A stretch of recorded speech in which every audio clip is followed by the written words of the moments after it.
What to do, vinyl community? Welcome to the Fluffy Records YouTube channel. My name is Brian, that's Brian, and welcome to Vinyl Finds number 14. Yes, Vinyl Finds number 14. I've been making more videos as of recent because now I'm out of school. And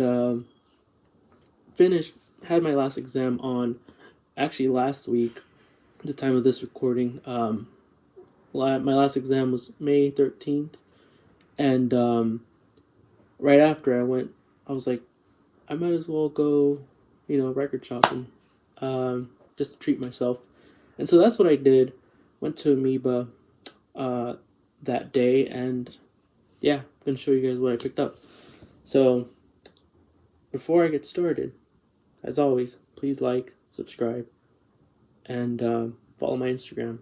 I would truly appreciate it. Without further ado, let's get right into it. So I want to show you guys some of the first records that I picked up on Monday, and had some really good luck. At least what I think is considered luck.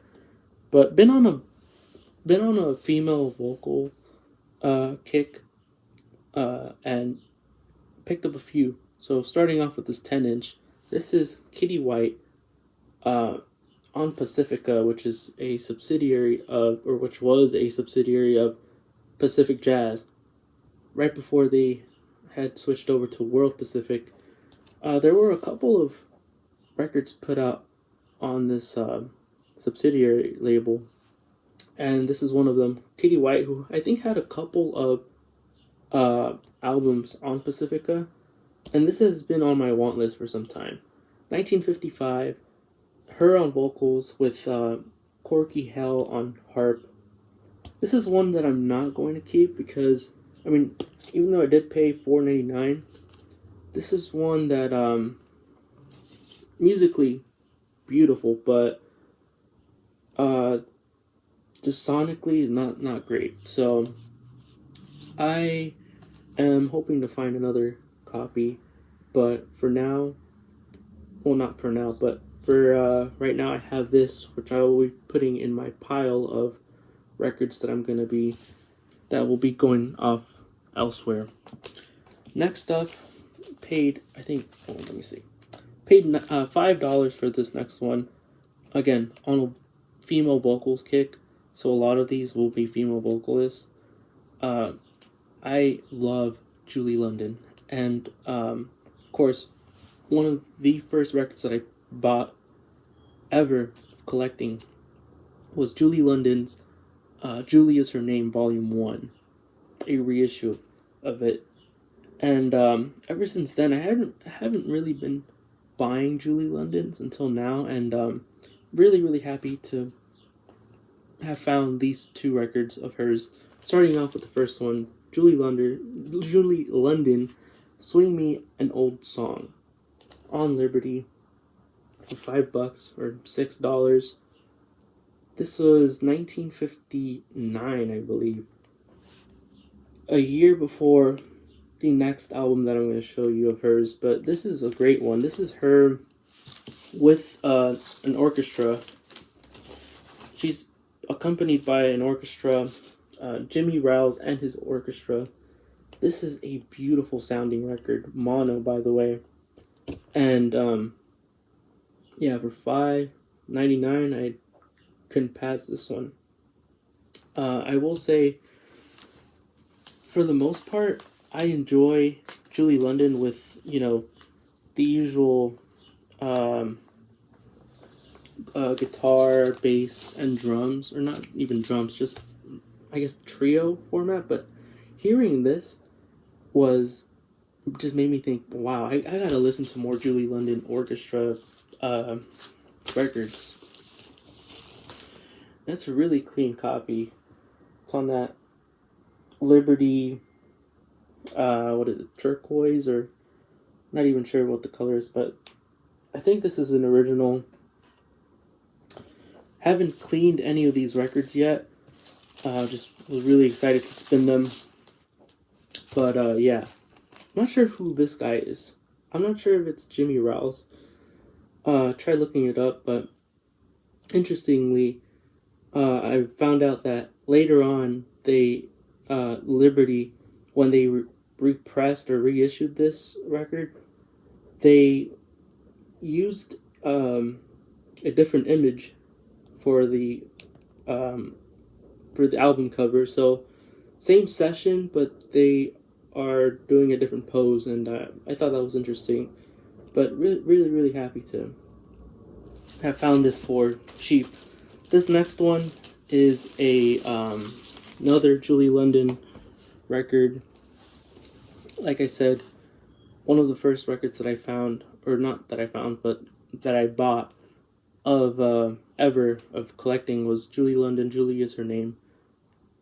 I for the longest time I had been missing Volume 2, and I noticed that some of the prices for Volume 2 for at some time uh would be stupid expensive. Found this one in the freshly priced records or whatever they call it at Amoeba. This is Julie is her name, Volume 2, and I got this one for $20. Not bad for a Julie London stereo on Liberty. Um, Now this is another one.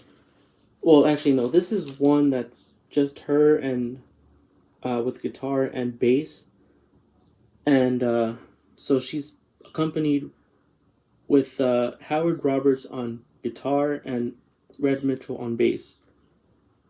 Volume 1, I know Barney Kessel was the guitarist, and I can't remember who the bassist was. Maybe it was also Red Mitchell, but I think uh, Volume 1 had drums on it. This one, according to the liner notes, or at least I can't seem to find it, but I think this is just guitar, bass, and vocals. This is a beautiful copy. I mean, 1958, I believe. This is when this one came out, and yeah, I mean, I have a few. Actually, no, I think I only have two. Aside from the ones that I picked up on Monday, I have now four Julie London records, and this is a beautiful, beautiful sounding record. Again, I haven't cleaned these, but um, spotless.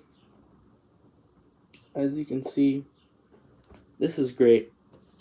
Great stuff. I will say I still prefer Volume 1 over Volume 2, but I'm really happy to finally have Volume 2 in the collection.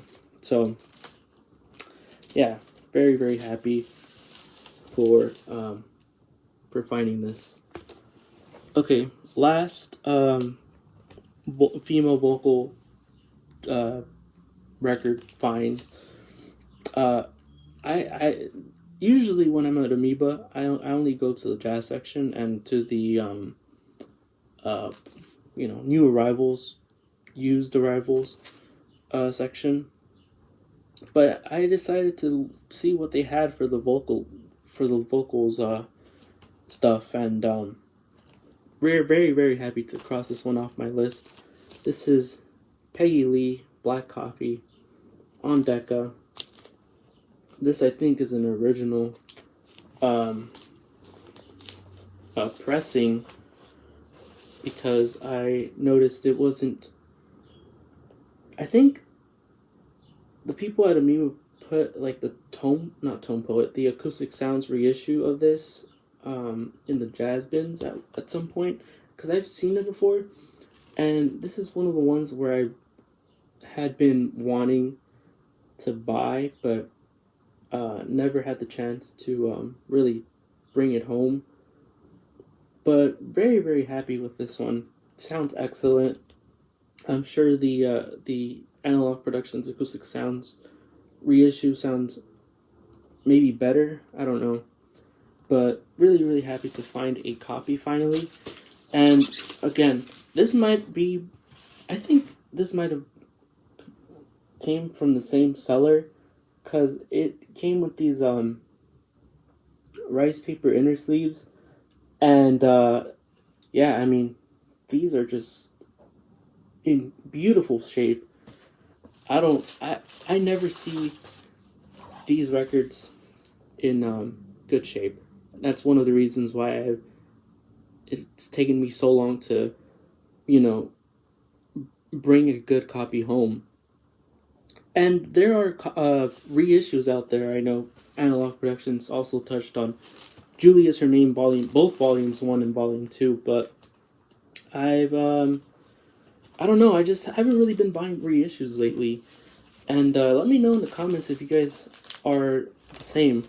Probably not, right? You guys are probably hyped with the reissues. I also get hyped with the reissues, but I just don't have they don't they don't call me as much as they used to in terms of like, the reissues are out. I gotta buy them immediately. You know, that FOMO feeling.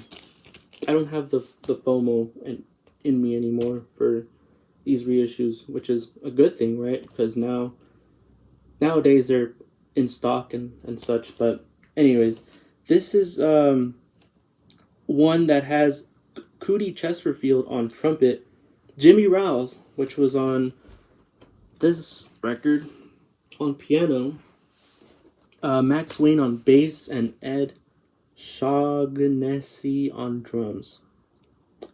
Yeah, very, very beautiful. I cannot wait to spin this more.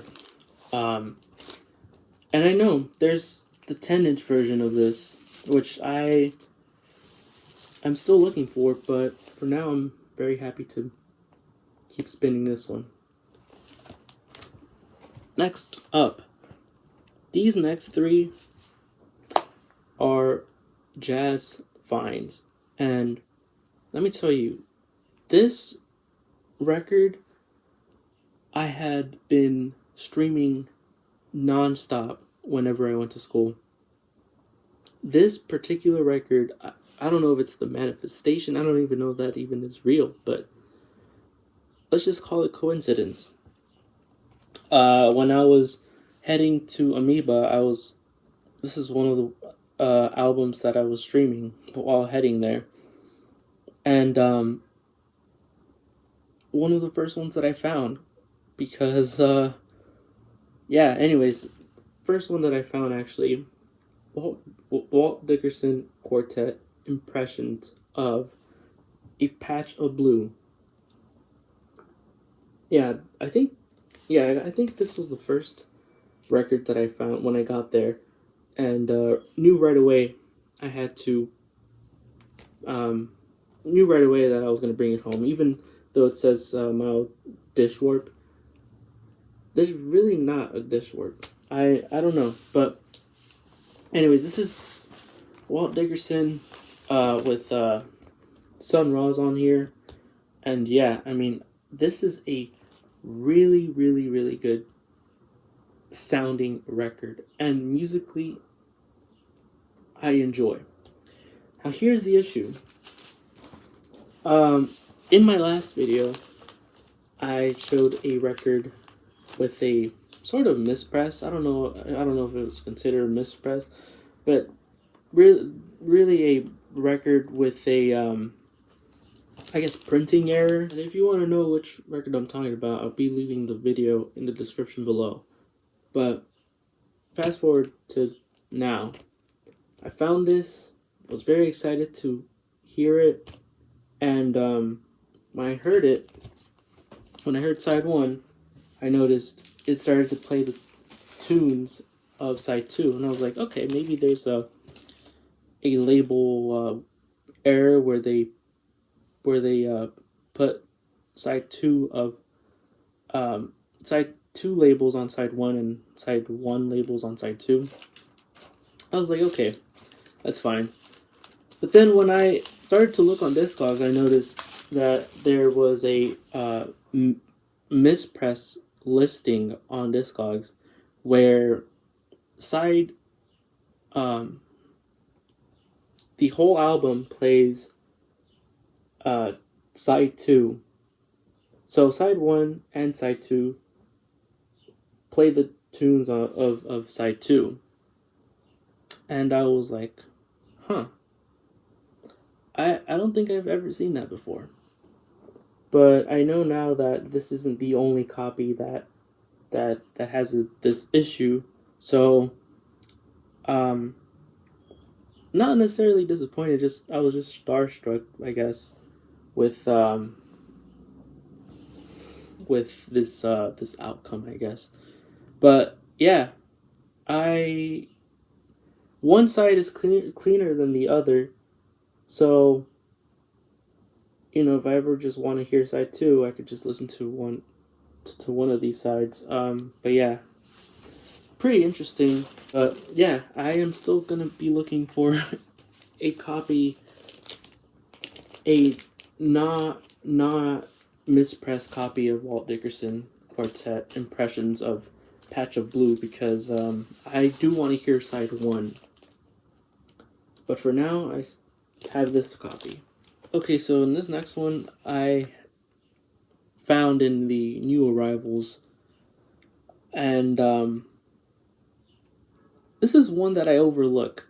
This is a Blue Note live recording that was put out in the 60s, and I don't really see many people talk about this one.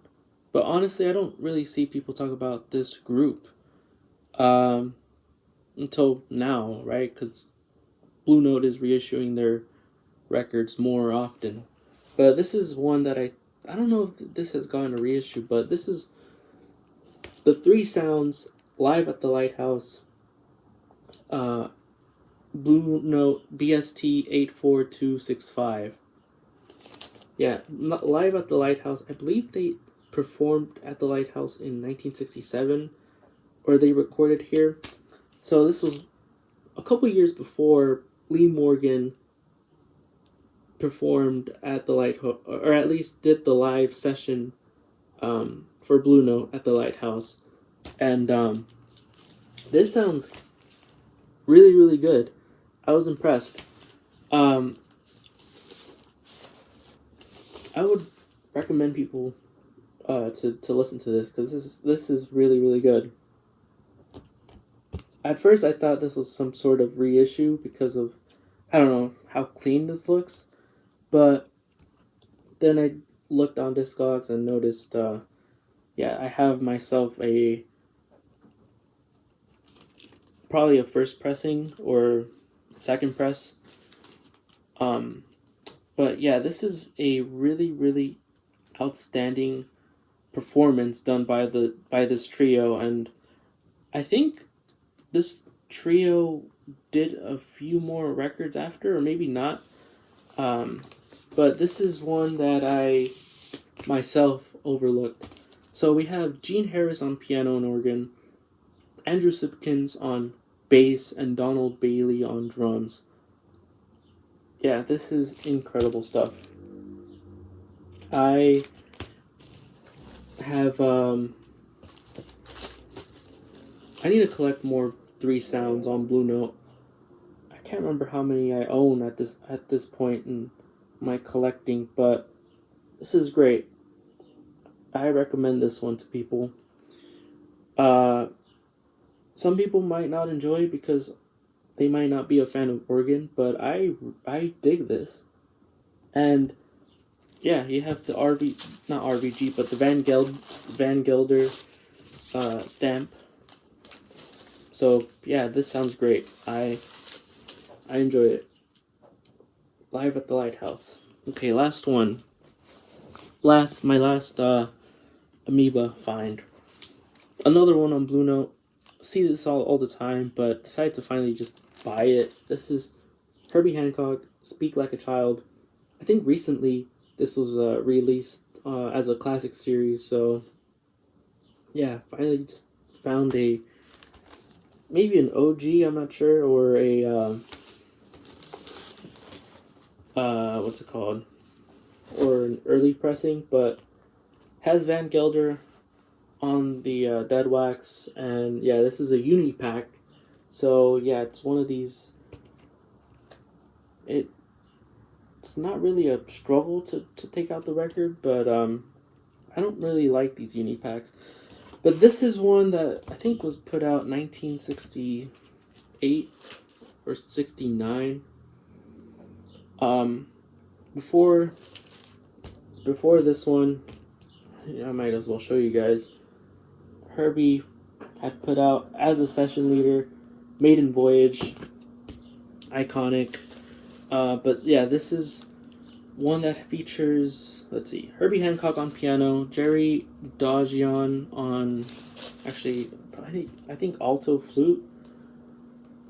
Yeah, Jerry Dodgion on alto flute, Thad Jones on flugelhorn, Ron Carter on bass, Mickey Roker on drums, and Peter Phillips on bass trombone. Really interesting lineup and instruments for this record. For the most part, well, not maybe for the most part, but a lot of times it's I want to say it's just trio format, but the other two or other three reeds and brass musicians join in for some of the tunes. But yeah, just noticed they put Thad's full name on here, Thaddeus Jones. Anyway, this is a pretty clean copy. I'm satisfied with this one.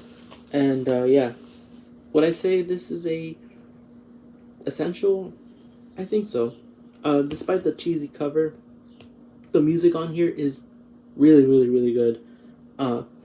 In terms of my Herbie's, like, the stuff that I have of his on Blue Note, I think I'm only missing 3 more. I have Taken Off, Maiden Voyage, Inventions and Dimensions, and now this one. So I think I'm missing 3 more. I could be wrong, but slowly but surely finding Herbie's stuff on Blue Note. So very, very happy with that. Okay, so these last 3 are not from Amoeba, but if you guys saw the video that I put out, my last one, it was titled, I think, A Trip to the Books and Records shop or something like that. And I went maybe a few days after to this shop, Angel City Books and Records. I hadn't been in so long. I think the last time I went was the beginning of the year. So it had been a long time that I had gone, and I was like, I gotta go back and see what they have. Part of the reason why I go back is because the first time that I went there, I picked up some great stuff, and I'll leave a link to those 2 videos in the description. So I go back, and I think I went back twice this month. The first time didn't buy anything, but I did find these record collector news issues. Shout outs to Jim, who is the one who made these, and yeah, found these. I know some. I don't think all of the stores here, record stores here in LA, have these, but I was surprised to see them at the Books and Record store. So I went back. Actually, I think the day they announced the Rhino reissues. So these 3 that I'm going to show aren't jazz records because, yeah, I don't know if you guys noticed or if you guys looked at my, watched the video, but I didn't show any jazz. They do have a bin, or a few bins, but I didn't show anything because honestly, they didn't have anything great jazz related when I recorded, so I was like, might as well just show records that I'm not too familiar with, but I think people would enjoy. So when I went, I picked up some things that I had seen when I took these record collectors home. First one is one that I didn't even know existed. So I've been listening to more non-jazz stuff and been listening to Beatles again, and when I seen this, I was like, huh, I didn't know this existed. Again, I'm not a diehard Beatles fan, but I appreciate them and I enjoy their music. So I found this Beatles Christmas album, and I brought it home because, one, I didn't know what was in on here, and two, when I had seen the prices on Discogs, I was like, why is this worth? Why are people wanting to pay, so much for it? Unfortunately, this is not an official release, but this is a what they call a bootleg. But either way, this sounds pretty good. I mean, I'm not sure how much the original sounds, if it sounds any better than this, but this is great. This is stuff that they released as 7 inches, and again, I don't. This was more of a blind buy for me, but um, yeah, this isn't an official.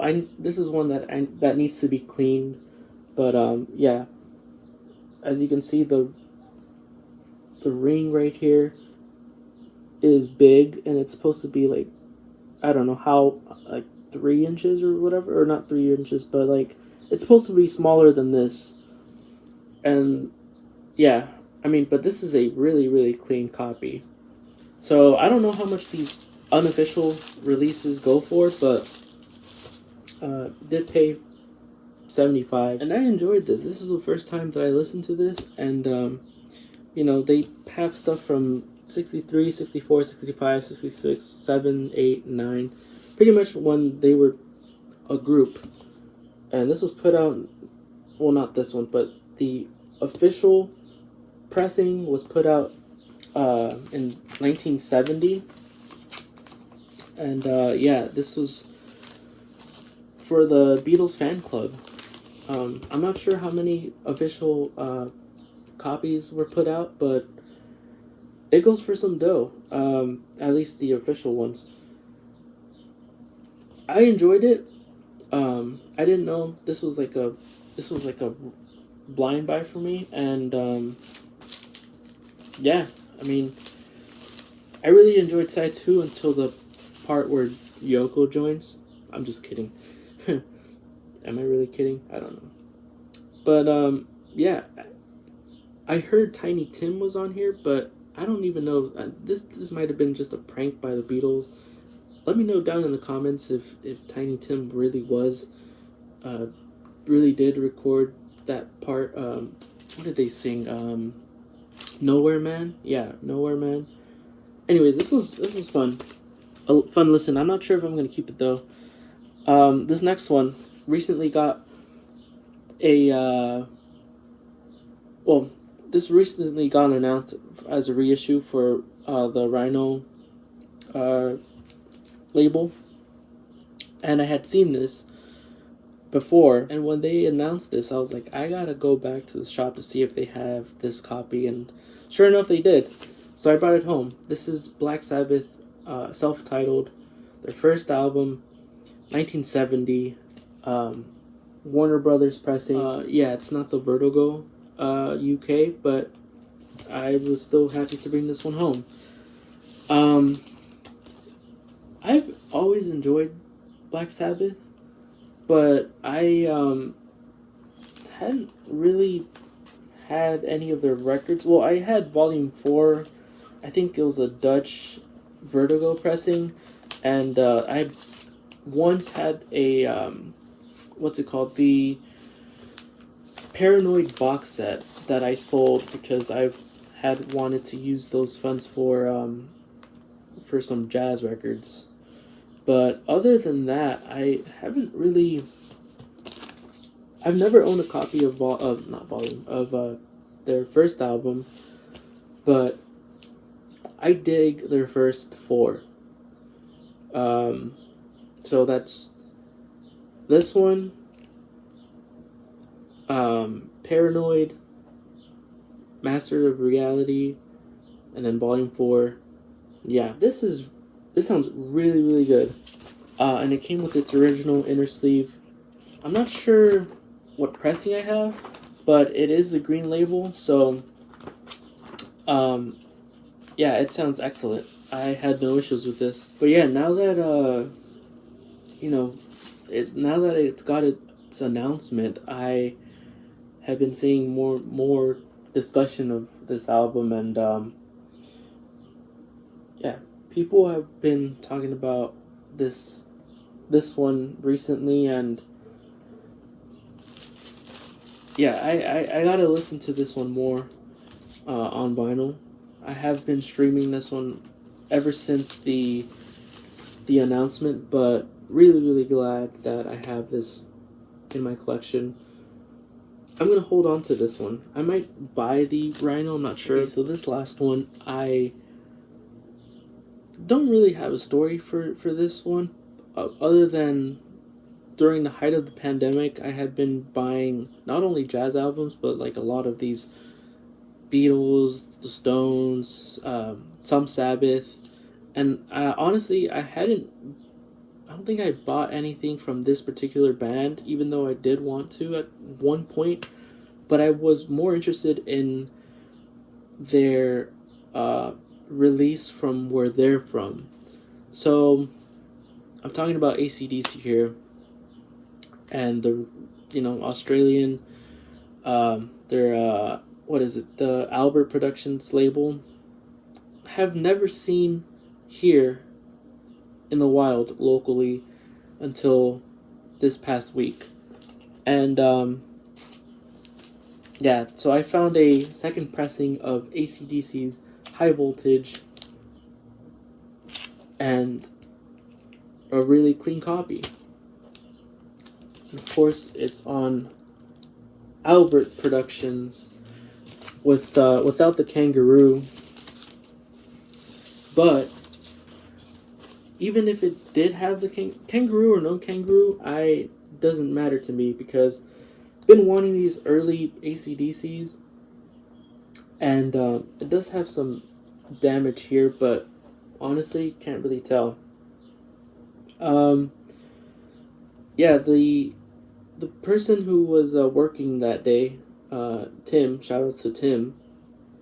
We were talking about these bands, AC/DC and Neil Young and Crosby, Stills, Nash and Young, and yeah, we were talking about AC/DC to the point where he was like, "I'm gonna be spinning this one," and he took it out of the from the bins, and I was like, you know what? I think I'm gonna bring this home because I have been wanting these AC/DCs on Albert Productions, and this is one um, that I know that the track listing is different from the U.S. release, but honestly, that doesn't affect me because don't I haven't been listening to AC/DC in so long that now that I have this, I'm gonna be listening to their stuff more.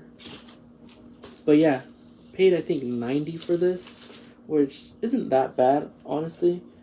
Does need some cleaning, but yeah, very happy to find a a copy of AC/DC Australian.